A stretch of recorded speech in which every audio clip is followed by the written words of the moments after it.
ఓం గం గణపతయే నమః. ఓం నమః శివాయ. ఓం నమో భగవతే వాసుదేవాయ నమః.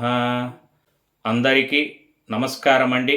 ప్రపంచవ్యాప్తంగా నెలకొన్న ఉద్రిక్త పరిస్థితుల నేపథ్యంలో భూమిపై నివసించే సమస్త ప్రాణకోటిని చల్లగా చూడాలని తమ స్వార్థం కోసం యుద్ధం చేస్తూ అమాయకుల ప్రాణాలను, ఆస్తులను, ప్రకృతిని విధ్వంసం చేస్తున్న ప్రజాపాలకులు అని చెప్పుకునే నరరూప రాక్షసులను సంహరించి భూమిపై శాంతి స్థాపన జరిగి మీకంతా సదా మంచే జరగాలని ఆ మహాదేవుణ్ణి మనసారా ప్రార్థిస్తూ, గ్రహాల కదలికలు మన తలరాతను మారుస్తాయని మీకు తెలుసా? ఎన్నో ఆశలు, మరెన్నో అంచనాలతో మనం 2026 పరాభవనామ సంవత్సరం మే మాసంలోకి అడుగు పెట్టబోతున్నాం. మరి ఈ మే మాసం మీ రాశికి ఎలాంటి అదృష్టాన్ని తీసుకురాబోతోంది?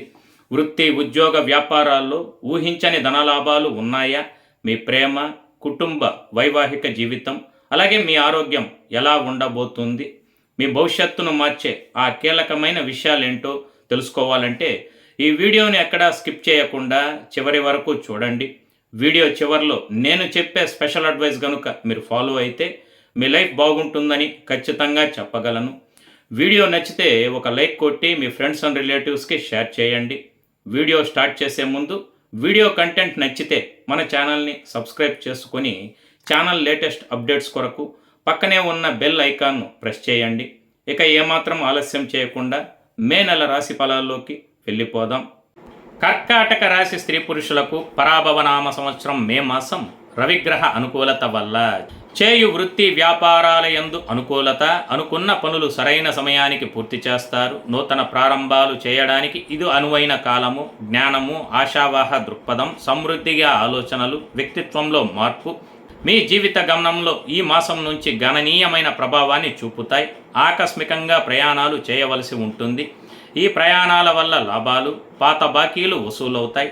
వ్యాపారం మంచి లాభాలు తెచ్చిపెడుతుంది. కమిషన్ వ్యాపారస్తులకు, మధ్యవర్తులకు ఆదాయం బాగుంటుంది.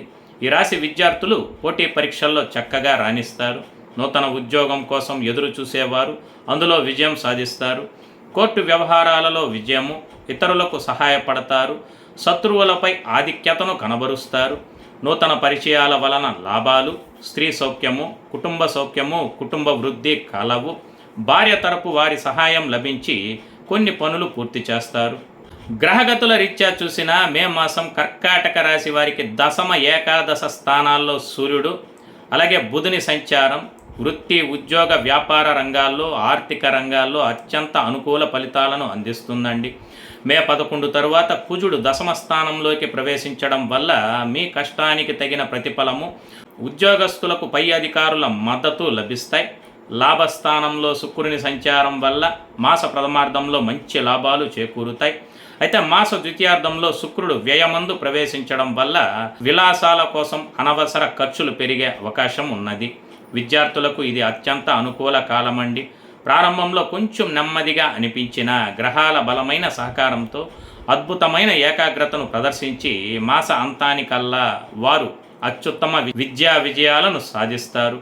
గ్రూప్ డిస్కషన్, క్రమశిక్షణతో కూడిన ప్రణాళిక వారికి విశేషంగా కలిసి వస్తాయి. ప్రేమ జీవితంలో శుక్రుని అనుకూలత వల్ల ప్రేమ వ్యవహారాలు, అలాగే వివాహ ప్రయత్నాలు సఫలమవుతాయి.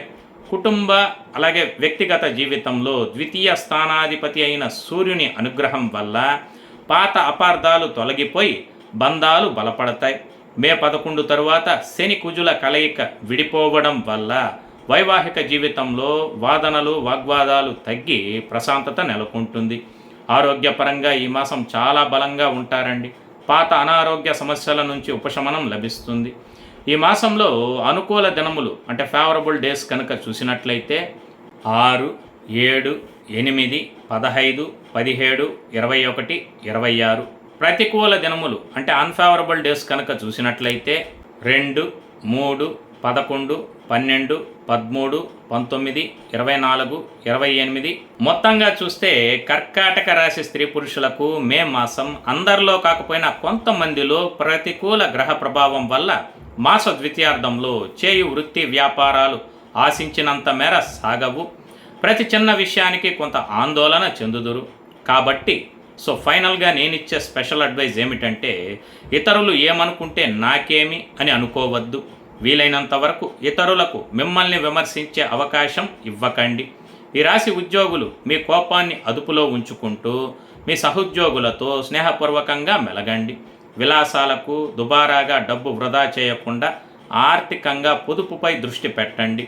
మే 11 వరకు డ్రైవింగ్ లేదా ప్రయాణాల్లో కాస్త అప్రమత్తంగా ఉంటే ఈ మాసం మీకు సర్వతోముఖాభివృద్ధిని అందిస్తుందని ఖచ్చితంగా చెప్పగలను.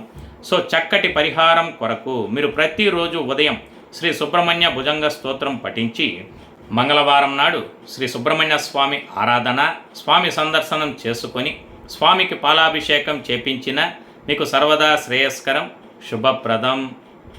కాకులు, పక్షులు, కుక్కలు, గోవులకు నీరు, ఆహారాన్ని అందించండి. లేనివారికి, పేదవారికి మీకు తగినంతలో అన్నదానం చేయండి.